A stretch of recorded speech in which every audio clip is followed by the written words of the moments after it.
जमीयत उलिमाए हिंद के अध्यक्ष मौलाना महमूद असद मदनी मुरादाबाद पहुंचे। जमीयत उलिमा उत्तर प्रदेश का प्रांतीय प्रबंधक कमेटी अधिवेशन मुरादाबाद के जामा मस्जिद पार्क में हुआ। जमीयत उलिमा हिंद के अध्यक्ष मौलाना महमूद असद मदनी मुस्लिम राग रागते हुए नजर आए।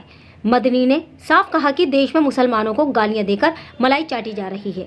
मदनी से मुसलमानों को संबोधित करते हुए कहा कि अपने इलाकों में ऐसी जमात बने जो कुछ भी गलत होने पर विरोध में काले झंडे लेकर खड़े हों।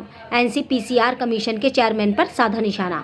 कहा बच्चों के लिए तो कुछ नहीं किया, बल्कि एक बच्चे को स्कूल का प्रिंसिपल दूसरे बच्चे से मुसलमान होने पर पिटवाती है, उससे फर्क नहीं पड़ता, लेकिन उन्हें मदरसों से परेशानी है। मुसलमानों को गाली देकर अपनी मलाई चाट रहे हैं, कुछ तो शर्म कीजिए। पढ़े लिखे को चेयरमैन बनाया होता तो वो बच्चों की फिक्र करता।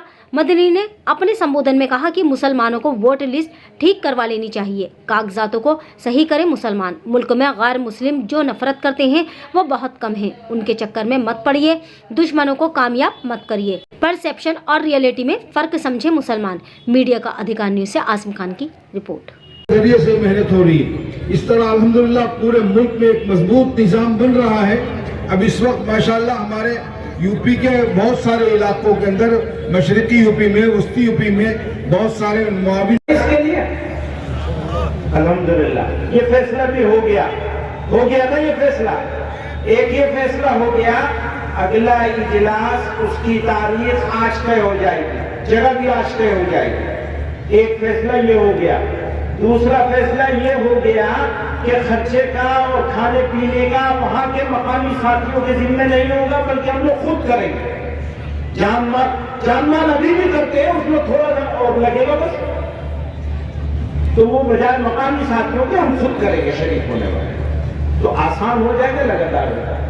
एक बात तो ये हो गई। दूसरी बात ये है, संग से शीशा बना, शीशे से पैमाना बना। संग से, संग कहते पत्थर को, संग से शीशा बना, शीशे से पैमाना बना।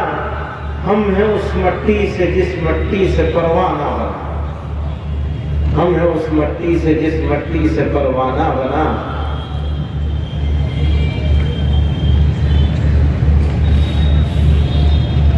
तो जब हम परवाने हैं तो काम तो हमारा जल जाना है।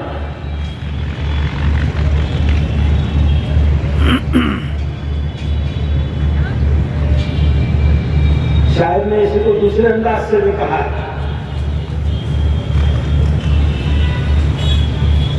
चलिए छोड़ देते हैं, लोग कहेंगे शेर शायरी में लग गए। लेकिन एक बात याद रखिएगा, मैं अभी इस्लाह मुआशरा की तजवीज़ सुन रहा था, तो बदलाव की बात है। तो मैं अपने दोस्तों से बराबर ये कह रहा हूं कोई 2-3 सालों से कि जो लोग भी अपनी तकरीबात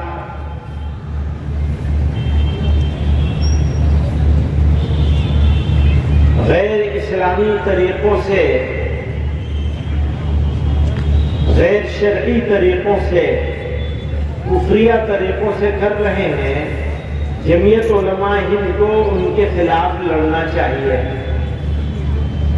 अगर जुल्म होगा तो जुल्म के खिलाफ कौन लड़ेगा? जमीयत लड़ेगी या खामोश बैठी रहेगी, तमाशा देखेगी? तमाशा तो नहीं देख सकते ना, लड़ना पड़ेगा, चाहे अंदर से हो रहा हो चाहे बाहर से हो रहा हो। तो हम लोग बाहर से तो जुल्म के खिलाफ लड़ने को बहुत पसंदीदगी से देखते हैं और देखना भी चाहिए, लड़ना भी चाहिए। लेकिन जो हमारे अपने हैं वो लोग जब जुल्म करेंगे तो हमें उनके खिलाफ भी लड़ना चाहिए। तो मैं ये कहता हूँ, जो आदमी अपनी तकरीबात को नाजायज तरीके से, गैर शरई तरीकों से, गैर इंसानी तरीकों से करेगा, हमें हर एक जिले में एक जमात ऐसी बनानी चाहिए जो काले झंडे लेकर उनके घर के सामने धरना दे दे। ऐसे लोगों के यहाँ शरीक होना तो दूर की बात है, ऐसे लोगों के घरों के सामने और ऐसे लोगों के जलसों में, मीटिंगों में शरीक होने वाले और शादियों में शरीक होने वाले लोगों के सामने, मस्जिदों के सामने, मदरसों के सामने भी हमें धरने देने चाहिए कि ये दुश्मन है। तो लेकिन इससे पहले तो हमें खुद ही शरीक होना, उससे रुकना पड़ेगा, खुद ही करने से रुकना पड़ेगा, फिर शरीक होने से रुकना पड़ेगा, फिर ये तीसरा मरहला है। पहले 2 मरहले हमें तय करने पड़ेंगे, फैसला हमें करना पड़ेगा कि हम करेंगे या नहीं करेंगे। और नहीं करेंगे तो हम कमजोर रहेंगे। हमारी कमजोरी अगर हमने मिल्लत की दूर करनी है तो हमें अपने अंदर ताकत पैदा करनी पड़ेगी। और हमारी सबसे बड़ी ताकत वो है कि हम अपने दूसरी बात करने लगते हैं।